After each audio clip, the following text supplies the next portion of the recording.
Happy hump day.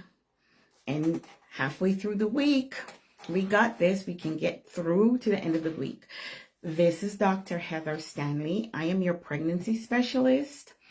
And I want to finish up the month of birth defects by digging into the role of the family history into birth defects. So in my first Facebook Live about this, we talked about major versus minor birth defects. For example, the clubfoot, extra digits, which is technically called polydactyly. And I'm sure that there are folks who know that their family history of an extra digit that might have been tied off or surgically repaired, or a clubfoot in the family. Those are common minor defects. There are other major defects which are outside of the scope of my discussion today, but can be, you can track it through the family history. Now, how does genetics play a role in it? Now, we have 3 billion with a B base pairs in our DNA. And we do know that as of to date, there's somewhere between 7,000 to 10,000 known genetic disorders, and there are more being discovered or identified with each passing day. Now, of the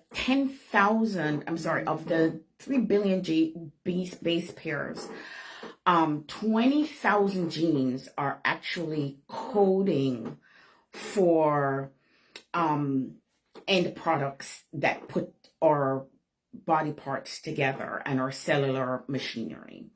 So that's only 1 to 2% of the genes in our system that we actually know is related or may be related to something, which means that there's about 98 to 99% of the rest of the base pairs that we don't know what it's done, what they do.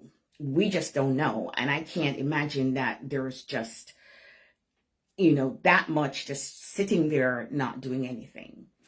So how do we sort out that complication of understanding genetic disease, disorders, base pairs, DNA, and all of that? How do we sort this out as we're going through pregnancy? It's not an easy thing, but number one, I would say find an expert who's both maternal fetal medicine certified and clinical genetics certified that can help you to kind of navigate this thing. Number two, know the family history of you and your partner for the big things, because that is going to be very helpful with experts like us to kind of ascertain if this may be a real thing, because the practicality of genetic testing is it's not feasible. First of all, you're literally looking for a needle in a haystack, and number two, is incredibly expensive. There is one test called exome sequencing that runs $10,000. So unless you have that kind of resource to just kind of sweep your entire exome and see what's going on, it's not practical. So that's number two. Number three is understanding the limits of genetic testing.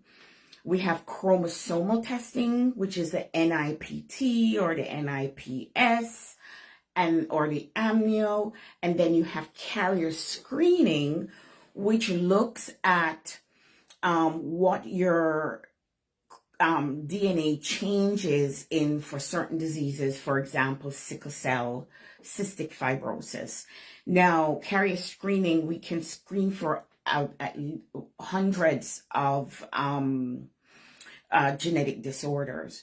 It's useful because if you're a carrier for one particular thing and you flag positive, then we can screen your partner to see if they have a similar change in their mutation, because then the risk of your baby being affected with that particular disorder is 25%. So doing a carrier screening, not the 3 mutation screening, at least 14. There are some companies that will do over 100 genetic screenings. So it just depends on how deep a dive you want to go in. So that's really the bulk of how to navigate this complication of genetics, genetic screening, and birth defects.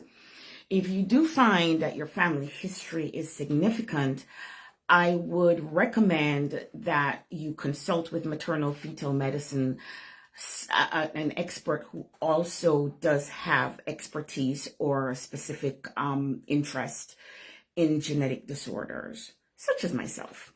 I am board certified in clinical genetics, and I am also board certified in maternal fetal medicine. So that, I think, ends the month for the birth defects. A lot of this is on YouTube. You can go back and kind of find it if you want. If you would like more information, we do have emails going out, not every week, perhaps maybe once or twice a month, because I don't want to block up people's emails. But on Instagram, we have our link tree. You can sign up for our emails. We're happy to add you. So if we have any nice pearls or so, we're happy to share with you. So walk good, my friends. Breathe. Be kind to yourself, and be kind to at least one other person that's working your nerve this week. All right? We're all in the same universe they call life, and we have to learn to be kind to each other. I will talk to you next week on Facebook Live, and we have Thursday trivia tomorrow. Toodles!